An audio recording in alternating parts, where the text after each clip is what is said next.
আমি কাউকে ভালো লাভ করি অনেক ব্লাইন্ড ভাবে, বাট আমি সামহাও জানতে পারলাম সে আমাকে পছন্দই করে না।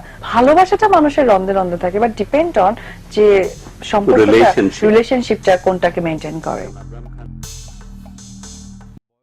বয়সের কারণে দ্বিতীয় বিয়ে করতে পারছেন না অপু বিশ্বাস। এক ইন্টারভিউতে অপু জানায়, পরিবারের পছন্দে বিয়েটা করতে চেয়েছিলাম। আমার পরিবার এমন পাত্র খুঁজে এনেছে যার নাকি আমার চেয়েও 4 বছরের ছোট। আমার বয়স নিয়ে ছেলের কোনো সমস্যা নেই, কিন্তু ছেলের পরিবার এখন আমার সাথে বিয়ে দিতে চাচ্ছেন না। না, ভালোবাসার একটা কিন্তু কথা আছে। এখন ভালোবাসাটা তো সত্যি কখনো মানুষের লাইফ থেকে মিশবে না। এখন ডিপেন্ড করে ভালোবাসাটা কি স্টাইলের, যে গার্লফ্রেন্ড বয়ফ্রেন্ড, হাজবেন্ড ওয়াইফ, সন্তান, বাবা মা, বা বাড়ির আরো ভাই বোনেরা, এটা হচ্ছে ডিপেন্ডেবল। তো হয়েছে কি, আমরা তো লিটারালি হাজবেন্ড ওয়াইফ, এটা তো কেউ জানে না। ইনফ্যাক্ট যখন হচ্ছে গিয়ে হিরো দ্য সুপারস্টার কথাটা বলা হচ্ছে 2013, লাইক এরকম 13 to 14 হবে এর মধ্যে। তখন আমি এত মাত্র এসেছি বলা যায়, 2 বছর, আমার 2 বছর হচ্ছে। তো আমরা তো হাজবেন্ড ওয়াইফের লাইফটা তো হচ্ছে কি আরো বিগত 5 বছর হয়ে গেছে। তো ডেফিনেটলি আমাদের, আমি যেহেতু হিন্দু সম্প্রদায় থেকে আসা, আমাদের হিন্দু সম্প্রদায়ে একটি কথাই বলা আছে যে স্বামী অলওয়েজ স্বামী, বা তারা হচ্ছে গিয়ে কর্তা, তারা তোমাকে দিক নির্দেশনা করে দেবে। ইনফ্যাক্ট এটা বাপিও জানে।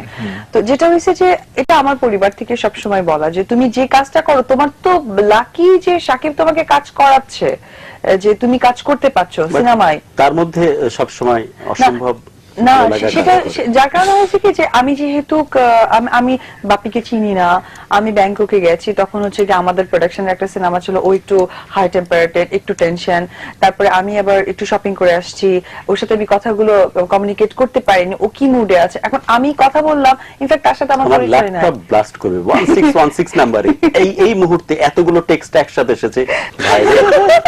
আমি একটা ইনফরমেশন দিই, স্কুলে আমাদের যখন হচ্ছে গিয়ে টিফিন আওয়ার থাকতো, তো আমাদের স্কুলগুলোর সামনে কি হয় যে চটপটি, তারপর একটু মুড়ি মাখা, ঝাল ফ্রাইড রাইস, তারপরে যে হ্যাঁ একটু আচার টাচার এগুলো হয়, চালতাগুলো, তারপরে যে হয় না যে আইসক্রিমের যে ঢাকনা এরকম ধাপ ধাপ করে ইয়ে করে সবাই হাত দিয়ে বের করে দেয় না, ভ্যান গাড়িতে থাকে।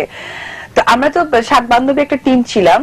তো আমরা ওইদিনকে আমরা হয়েছে কি যে আমরা অনেক কিছু খেয়ে ফেলছি, আর টাকা নাই, আইসক্রিম খেতে হবে, ঝাল টাল খেয়ে ফেলছি, চলে টাকা তো না, টাকা কোত্থেকে পাবো, স্কুল টাইম, কার কাছে চাইবই বা। তো চল, তো আমি ওই কাকাকে গিয়ে বললাম যে কাকা টাকা আছে, আসতেছে, দিবে আমাকে, আসতেছে, না না টাকা দিয়ে, মানে দিয়ে যাবে, আপনি তাহলে আমাদেরকে আইসক্রিম দেন। তো আচ্ছা ঠিক আছে। তো কাকা এমন করে যে ঝুঁকছে, ওনার পকেটে তো টাকা থাকে না, 2 টাকা 5 টাকা করে তো অনেক জমা হয় খুচরা, এরকম করছে। তো আমি এরকম করে বের করে নিচ্ছি, বের করে নিয়ে রেখে দিচ্ছি,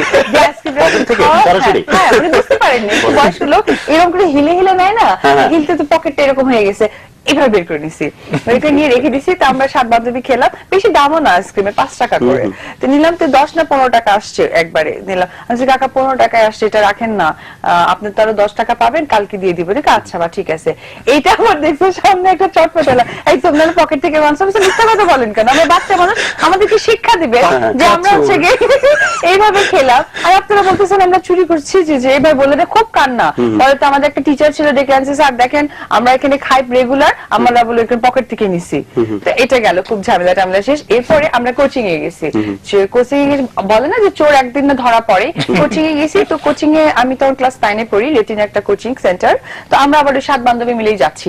একটা সাইকেল, আমরা জানি ওই ছেলেটা অনেক দূর থেকে আসে, মানে আমাদের বগুড়াতে কাহালু একটা জায়গা আছে একটু দূরে, তো ওখান থেকে আসে, সাইকেলটা নতুন, হ্যাঁ হ্যাঁ। তো ওইখানে আসে, তো সাইকেলে না গরুর যেমন গলায় অনেক মালা ঠালা লাগায়, আমি যে কি খায় এত লাগাইছে কেন, চল টায়ার পাংচার করে দিব। তার সঙ্গে বলতেছে অপু এগুলো করিস না, ও তো অনেক দূর থেকে আসে। দূর আসুক, তো কি হয়েছে।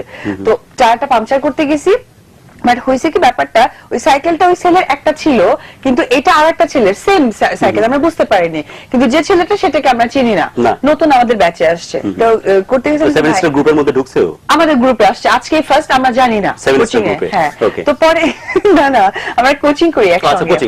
তো পরে এখন হয়েছে কি, আমি এখন পাম্প সেটটা করতে গেছি, তো উনি আসছে, তাই আমি বলতেছি ভাইয়া প্লিজ বলেন না, ওই যে ওইটার আমরা পাম্পচার করেছি, প্লিজ বলবেন না। আচ্ছা ঠিক আছে। পাম্পচার করে খুব হ্যাপি, আমি দেখ দোস্ত করছি, খুব খুশি। ক্লাসে যে আসছে, টিচার আসছে, এসে বলতেছে কে আসো, আমাদেরকে 3 জনকে একসঙ্গে ডাক দিল দাঁড়াও। আর ছেলেরা ভরা, তখন আমার ক্লাস 9 এ পড়ি, তো লজ্জা ভাব চলে আসছে। তো এরকম করে ভাবটা 9 এ আসে না, মানে না একটু তো মানে হয় না যে তখনই ম্যাচিউর হয়ে হ্যাঁ, মনে হয় কি যে কান ধরবো কেন, একটা প্রেস্টিজের ব্যাপার। তাই তো। তা আমাদেরকে দরকার বলে কি কান ধরতো ওরা, তাই আমি বললাম স্যার কেন কান ধরবো, কান ধর তারপরে বলবো। তাই আমি বললাম ধরেই ফেলি, যদি মারে এটা লজ্জার ব্যাপার, আরো বেশি হচ্ছে হবে। কানটা ধরি। True. কান ধরেছি বলে কি উঠবস কর, আমি, না স্যার উঠবস করবো না তো, কেন? বলছে এই তুই টায়ারটা পাংচার করছিস, কারণ ছেলেটা কত দূর থেকে আসে। আমি বলছি পাংচার আমি কোথায় করলাম, কে দেখলো? আমার খুব প্রাউড, স্যার কে দেখলো আমি করলাম? বলছে আর তুই যারটা করছিস তাকেই তুই জিজ্ঞেস করছিস, ভাইয়া কাউকে বলবে না। Sir sir sorry Good sorry ছিল, জোশ ছিল, জোশ ছিল, জোশ ছিল। স্যার সরি, 3 দিন আমি ক্লাসে আসিনি। পরে স্যার আমাকে, আমাদের বাসায় ছিল, স্যার বলে কি তুই যাস না কেন? স্যার আমি লজ্জা পেয়ে গেছি অনেকভাবে, যা। আমি বলছেন তার ক্লাস 9-এ উঠেছে, আবার সায়েন্স নিয়েছি, একটু লজ্জা